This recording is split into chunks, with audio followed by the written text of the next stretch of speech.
Ética, las pasiones. En nuestro recorrido de formación personal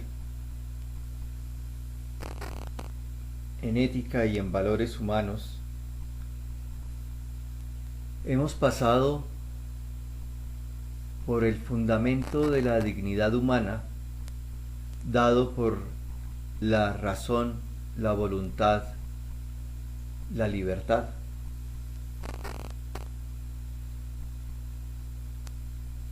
Hemos visto también que el ser humano, con base en esa dignidad, tiene un deseo de felicidad, de realización en distintos aspectos o dimensiones de su propio ser, y por tanto también en medio de la sociedad, es decir, de sus semejantes, y en medio del mundo natural. Para alcanzar ese deseo de felicidad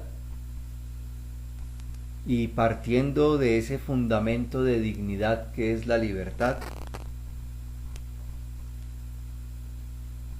hicimos un estudio sobre la libertad y la responsabilidad, la relación entre ambas. Luego pasamos a estudiar las fuentes de la moralidad, el objeto, la intención y las circunstancias. Y hoy nos acercamos entonces en un nuevo paso a un tema hasta interesante y paradójico encontrarlo en este momento, que son las pasiones. Las pasiones entonces son sentimientos, emociones o impulsos que nos mueven a obrar o a no obrar, dependiendo de si lo deseado es bueno o malo. Esos sentimientos o pasiones entonces designan las emociones o impulsos de nuestra sensibilidad que inclinan a obrar o a no obrar en razón de lo que es sentido en la emoción o imaginado en la razón como bueno o como malo. Las pasiones son componentes naturales del psiquismo humano, es decir, de la mente humana. Y por tanto, constituyen, por así decirlo, el lugar de paso que también asegura el vínculo entre la vida sensible y la vida espiritual, entre la vida del cuerpo material y la vida del cuerpo inmaterial, o en lo que en el lenguaje común llamamos cuerpo y alma. Las emociones son entonces ese lugar de paso y ese vínculo entre esas dos dimensiones fundamentales del ser humano.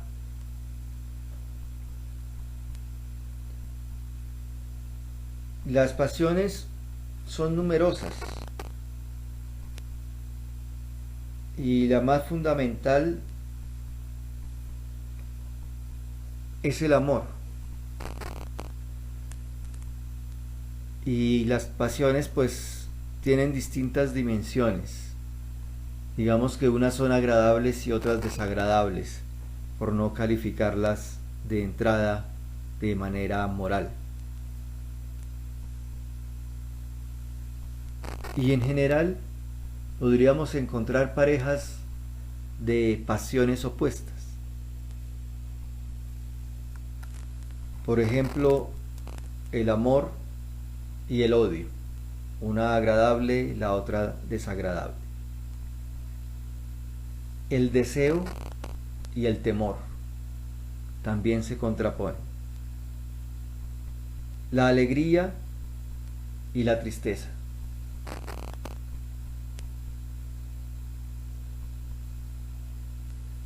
La tranquilidad, la paciencia y la ira. Entonces son muchas y diversas las pasiones que hacen parte de nuestra mente y de nuestra naturaleza humana.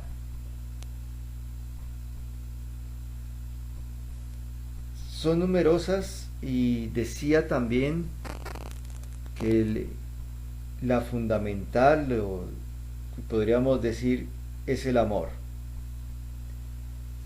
El amor causa el deseo. Hay un bien ausente y frente a esa ausencia de ese bien que se ama y no está, entonces surge una atracción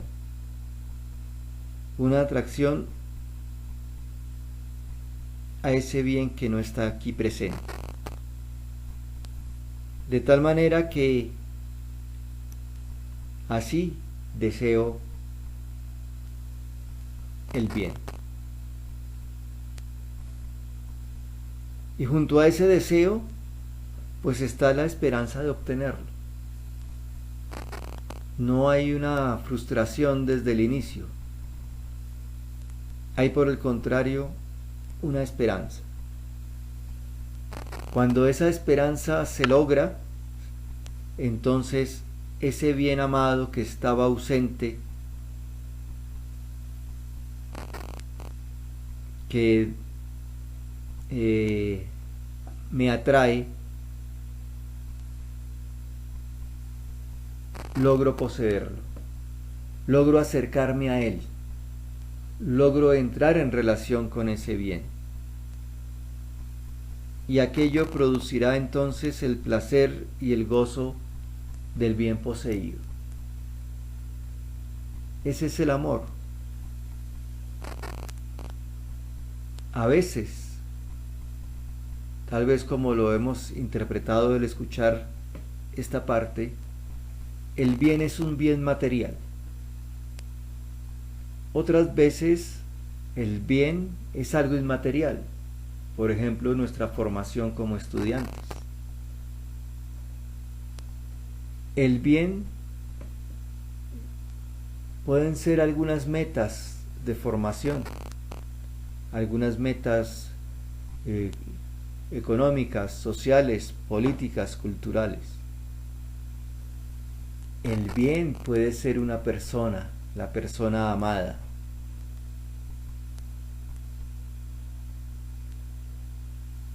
Y podríamos examinar esa dinámica para darnos cuenta y aprender precisamente cómo las pasiones nos mueven. Y las pasiones nos mueven, no hay que olvidarlo, a través de la razón y la voluntad.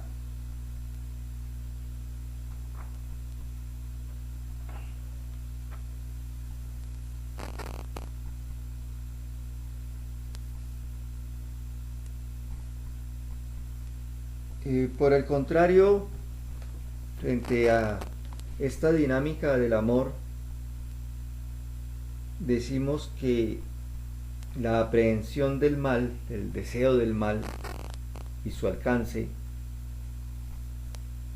causa el odio,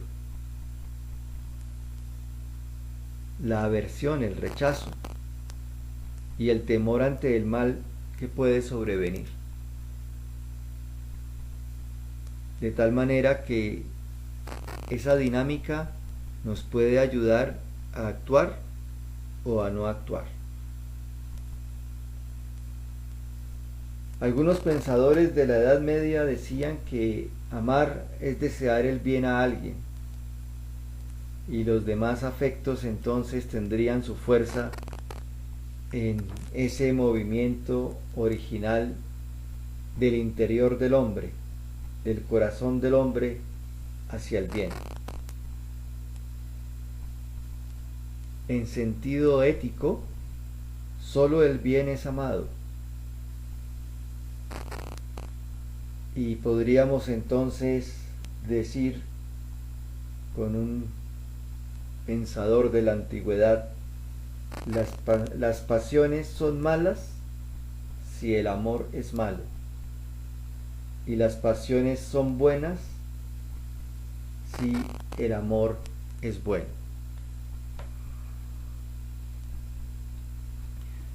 Por eso, para valorarlas, podemos decir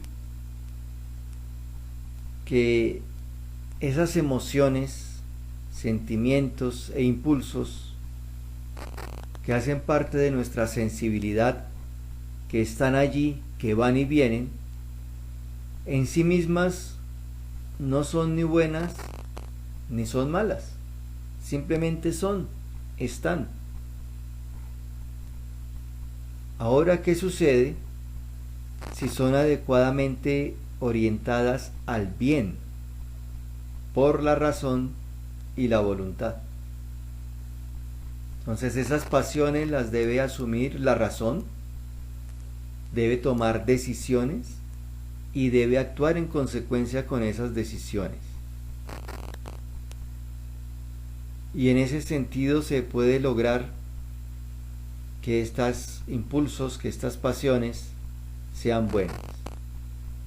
Pero si las pasiones no son orientadas, no son controladas por la razón y la voluntad, son malas. Es probable que ustedes me hayan escuchado decir, cuando algún compañero estalla en rabia,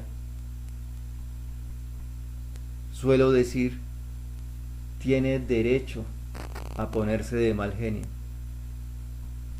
y asimismo tiene el deber de controlarse. Lo mismo cuando hay un episodio de humor y nos causa risa. Tenemos derecho a esa risa y también tenemos el deber de orientarla, de controlarla, para que no nos desubique de lo que estamos haciendo. De tal manera que estos impulsos también nos ayudan en el deseo de felicidad y de realización personal. Y en la medida en que los asumamos con nuestra razón, los examinemos y podamos decidir para realizar bienes, y lo realizamos, estas pasiones y estos impulsos nos ayudarán a realizarnos en esa felicidad que anhelamos. De lo contrario, si nos dejamos llevar por estas pasiones sin pensar en ellas, sin voluntad, pues nos van a dificultar. Varias veces lo decimos, hay que pensar para actuar, y lo mismo pasa con las emociones, hay que pensarlas para actuar. De tal manera que el esfuerzo moral frente a ellas es aprender a razonarlas y a orientarlas, para que seamos nosotros quienes las gobernamos y no que sean las pasiones las que nos gobiernen a nosotros. Así debemos llevarlas a nuestro proyecto de vida. Hasta un próximo encuentro.